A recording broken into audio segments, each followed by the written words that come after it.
ఎప్పుడైనా ఒంటరిగా పాతబద్ద బంగాళాకి వెళ్ళారా?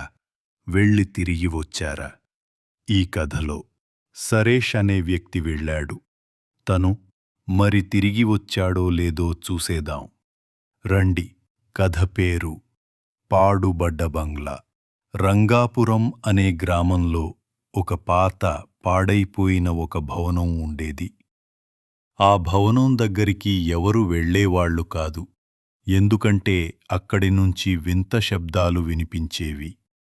ఒకరోజు రాత్రి సరేష్ అనే యువకుడు స్నేహితులకు తన ధైర్యం చూపించడానికి ఆ ఇల్లు లోపలికి వెళ్ళాడు. మొదట్లో అన్నీ సైలెంట్గా అనిపించాయి. కాని కాసేపటికి ఆ గదిలోని తలుపు మూసుకుపోయాయి. సరేష్ గుండె బలంగా కొట్టుకుంటూ ఉంది. గోడలపై పాత ఫోటోలు కదులుతున్నట్టుగా కనిపించాయి. ఒక్కసారిగా ఒక భయంకరమైన అరుపు వినిపించి సరేష్ భయంతో తలుపులు తెరవడానికి ప్రయత్నించాడు. కాని తలుపులు తెరుచుకోలేదు.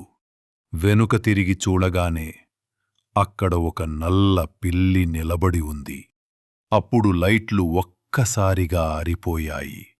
కొంతమంది ప్రజలు సరేష్ని దెయ్యం చంపేసింది అని అంటున్నారు. కాని ఇంకొంతమంది సరేష్ అక్కడే బందీగా ఉన్నాడు. ఏమైందో తెలుసుకోవాలి అంటే 2వ పార్టు అని కామెంట్ చేయండి.